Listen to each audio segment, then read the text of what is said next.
Good morning students. हमारा 11th chapter complete हो गया था, थियोरी ऑफ सप्लाई। अब हमारा नेक्स्ट चैप्टर है market equilibrium under perfect competition. हम अपने यूनिट टेस्ट के लिए अभी पहले ये 12th चैप्टर तक ही अपना सिलेबस करेंगे। जो 13 चैप्टर है वो हम बाद में करेंगे। ठीक है स्टूडेंट्स, अब हम अपना 12th चैप्टर स्टार्ट करते हैं। आपके 12th चैप्टर का नाम है मार्केट इक्विलिब्रियम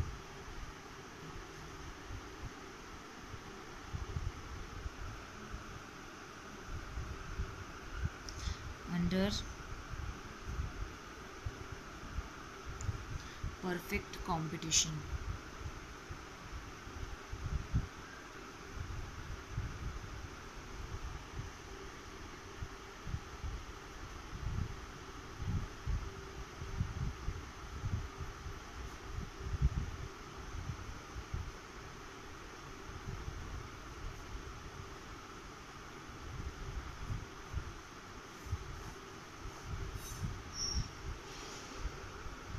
पूर्ण प्रतियोगिता में बाजार संतुलन। इसमें हम क्या देखेंगे कि परफेक्ट कंपटीशन के अंदर हमारी जो सप्लाई है वो कैसे कैसे मूव करती है, हमारी डिमांड कैसे कैसे मूव करती है और उससे इक्विलिब्रियम कैसे आता है। सबसे पहले तो आपको ये पता होना चाहिए कि हमारे पास इक्विलिब्रियम होता क्या है। क्या होता है इक्विलिब्रियम? इक्विलिब्रियम संतुलन जिसको हम बोलते हैं। इक्विलिब्रियम वो पॉइंट होता है हमारे पास जहाँ पे ना ही तो आपका प्रॉफिट होता है और ना ही आपका लॉस होता है। दोनों क्या होते हैं? इक्वल होते हैं। इक्विलिब्रियम प्राइस अगर हम देखें तो जो हमारे मार्केट डिमांड और जो मार्केट सप्लाई है वो दोनों क्या होती है? बिल्कुल इक्वल होती हैं। अगर हम देखें तो equilibrium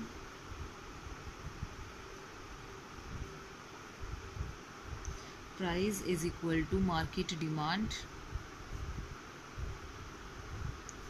is equal to market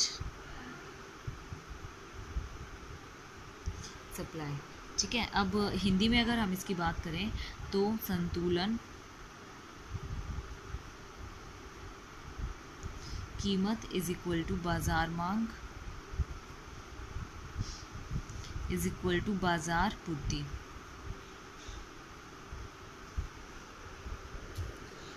इस कंडीशन के अंदर ये जो होती है इक्विलिब्रियम प्राइस की जो कंडीशन होती है, इसके अंदर हमारी तीनों चीज़ें इक्वल होती हैं, प्राइस, डिमांड और सप्लाई। ना ही तो हमारी डिमांड इसमें ज़्यादा हो सकती है और ना ही हमारी सप्लाई किसी भी टाइम पे या फिर किसी भी कंडीशन में इसमें ज़्यादा हो सकती है। ये दोनों क्या होती हैं? बिल्कुल इक्वल होती हैं। और जब क्रेता अपनी पूरी डिमांड जो है सेटिस्फाई कर लेता है कि जो विक्रेता है वो इस प्राइस में बेचने के लिए तैयार है, तो ही वो बाज़ार में जितनी वे बाज़ार में बेचना चाहते हैं वे उतनी बेच सकते हैं। मतलब एक आपका कंज्यूमर इक्विलिब्रियम प्राइस वो प्राइस है जिस पर किसी भी वस्तु की जो डिमांड है वो उसकी सप्लाई के इक्वल होती है। क्यों? क्योंकि जब हमारा सेलर और जब हमारा बायर दोनों एक प्राइस पे एग्री हो जाएंगे तो वो कितनी भी क्वांटिटी को मार्केट में सोल्ड आउट कर सकते हैं ना। क्योंकि जब बायर चाहेगा जिस प्राइस पे वो उसी प्राइस पे मिल जाएगा, और सेलर जब बेचेगा जब उसको कोई प्रॉफिट भी हो रहा होगा और वो सेटिस्फाई भी हो रहा होगा। क्योंकि ऐसे तो बायर कोई भी 10 रुपये वाली चीज़ का 1 रुपया लगा देगा तो सेलर को क्या होगा? प्रॉफिट होगा या लॉस होगा? लॉस होगा, सिंपल सी बात है। इतने ज़्यादा पैसे तो वो उसमें नहीं कमा रहा है। तो इसीलिए एक ऐसा रेट डिसाइड कर लेते हैं मिलकर आपस में बायर और सेलर, जिस पर दोनों एग्री होते हैं और जिस पर उनकी डिमांड और सप्लाई दोनों क्या हो जाती हैं? इक्वल हो जाती हैं। तो अब हम यहाँ पे क्या डिसाइड करेंगे, क्या टॉपिक देखेंगे? मार्केट इक्विलिब्रियम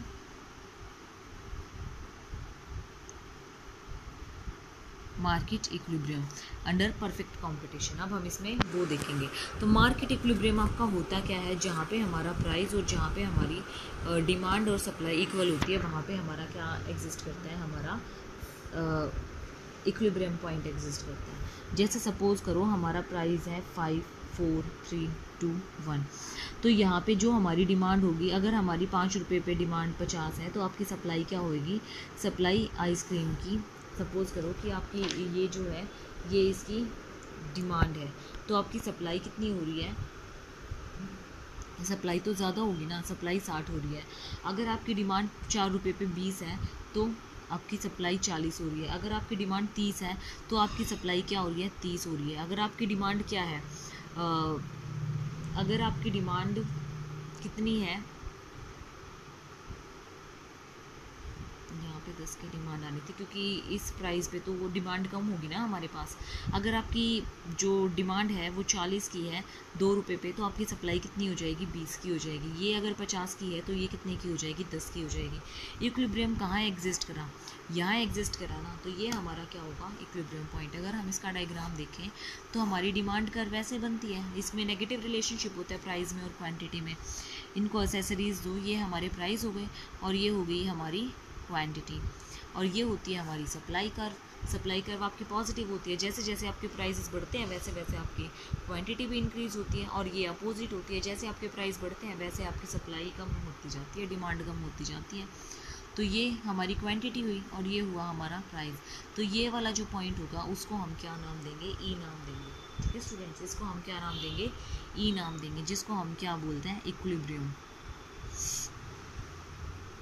ठीक है, अब देखो इस केस में हमारे पास क्या हो रही है, हमारी सप्लाई ज़्यादा हो रही है। हमारी इस वाले केस में क्या हो रही है, हमारी डिमांड अंदर की साइड है ना, तो हमारी डिमांड कम हो रही है और सप्लाई ज़्यादा हो रही है। ठीक है, इस वाले केस में बिल्कुल एक्यूरेट इक्विलिब्रियम है। और दूसरे वाले केस में क्या हो रहा है, अगर आप नीचे से देखें थोड़ा, P2 ये P1 हो गया, ये P2 हो गया, तो इसमें हमारी डिमांड ज़्यादा है और सप्लाई कम है। जब डिमांड ज़्यादा और सप्लाई कम होगी तो आपका क्या हो जाएगा, डिमांड आपकी ज़्यादा है और आपकी सप्लाई कम है, तो आपके प्राइजेस ये हो जाएंगे एक्सेस में, जब हमारी डिमांड होगी और शॉर्ट होगी हमारी सप्लाई। ठीक है, और ये केस आपका कब होगा, ये केस आपका जब होगा जब आपके पास सप्लाई ज़्यादा होगी और आपकी डिमांड कैसी होगी, कम होगी। ठीक है स्टूडेंट्स, ये था हमारे पास एक इक्विलिब्रियम। ठीक है स्टूडेंट्स, आई होप कि आपको क्लियर हो गया होगा कि जहाँ हमारी डिमांड और सप्लाई कर्व आपस में कट करती हैं वो पॉइंट हमारा कौन सा पॉइंट होता है, इक्विलिब्रियम पॉइंट होता है। और उस पॉइंट पे हमारी डिमांड, सप्लाई और प्राइस तीनों क्या होते हैं, इक्वल होते हैं। अगर हमारी बाहर की साइड सप्लाई है तो इसका मतलब हमारी सप्लाई ज़्यादा हो रही है और हमारी डिमांड कम है, और जहाँ हमारी डिमांड बाहर है इसका मतलब है यहाँ पर हमारी डिमांड एक्सेस में और हमारी सप्लाई कैसी है, कम है। ठीक है, क्यों डिमांड आपकी ज़्यादा कब होती है, जब आपके प्राइसेस कम होते हैं, तो उस टाइम पे आपकी सप्लाई क्या होगी, कम होगी। और आपकी सप्लाई कब होती है ज़्यादा, जब आपके प्राइस ज़्यादा होते हैं और डिमांड आपकी कम होती है। ठीक है स्टूडेंट्स, तो ये थे हमारे पास हमारे कुछ चेंजेस। ठीक है, यहाँ पे आपकी सप्लाई क्या होगी, ज़्यादा होगी, एक्सेस सप्लाई, डिमांड डिक्रीज। यहाँ पे क्या होगी, सप्लाई डिक्रीज और डिमांड इंक्रीज।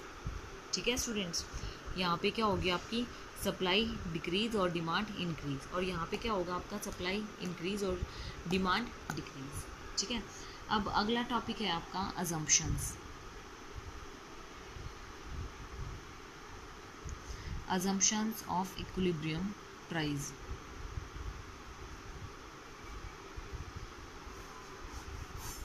मतलब संतुलित कीमत की मान्यताएं।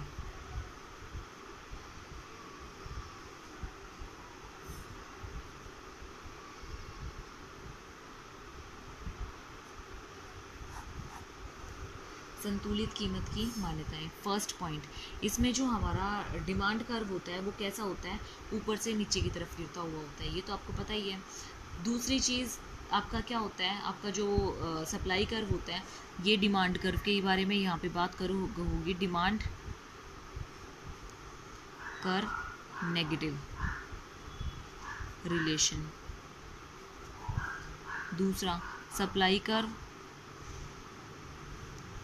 पॉजिटिव रिलेशनशिप, तो ये कैसा होगा, right to left positive relation. तीसरी चीज़ आपकी क्या होगी, तीसरी चीज़ इसमें होगी जो हमारी गवर्नमेंट है, गवर्नमेंट का इसमें इंटरफेरेंस नहीं होगा। ठीक है, वो कोई भी फर्म हो अपने आप अपने अकॉर्डिंग काम करेगी, no interfere of government.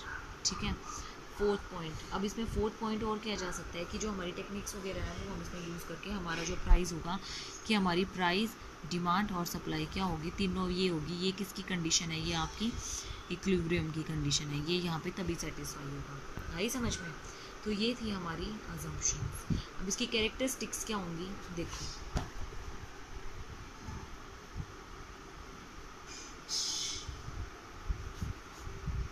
Characteristics, इसकी कैरेक्टरिस्टिक्स क्या होंगी? फर्स्ट कैरेक्टरिस्टिक होगी इसमें कि इसमें जो भी कीमत डिसाइड की जाएगी वो कीमत किसके द्वारा डिसाइड की जाएगी? इंडस्ट्री के द्वारा डिसाइड किया जाएगा। Price decide by industry, not by firm. कि इसमें जो कीमत होगी वो किसके द्वारा तय की जाएगी? इंडस्ट्री के द्वारा की जाएगी, उद्योग द्वारा की जाएगी, व्यक्तिगत फर्म द्वारा तय नहीं की जाएगी। दूसरा पॉइंट इसमें क्या होगा कि इसके अंदर जो कीमत संतुलन कहा जाएगा वो किसको कहा जाएगा, कब कहा जाएगा? जब हमारे मूल्य, हमारी मांग, हमारी पूर्ति तीनों एक दूसरे के बराबर होंगी तब कहा जाएगा। ठीक है, व्हेन डिमांड, सप्लाई और प्राइस जब कहा जाएगा। ठीक है, इक्विलिब्रियम, जब ये तीनों चीज़ें हमारे पास क्या होंगी? इक्वल होंगी। फिर थर्ड पॉइंट आता है हमारे पास कि जब हमारे पास हमारी फर्म पूर्ण प्रतियोगिता बाजार में संतुलित कीमत को चेंज नहीं कर सकती।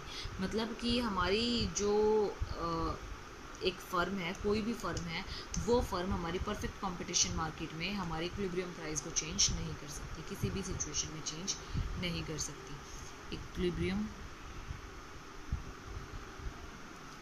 price can't change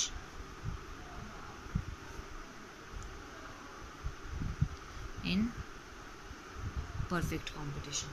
ठीक है स्टूडेंट्स, तो ये अभी तक हमने इसमें कुछ इसके थ्योरेटिकल कॉन्सेप्ट्स डिस्कस किए हैं। कल इसमें हम डायग्रामेटिकल जो पोर्शन है हमारा वो स्टार्ट हो जाएगा। बहुत इजी है, ध्यान से करना, इसमें से आपके क्वेश्चन आने के 100% चांस है।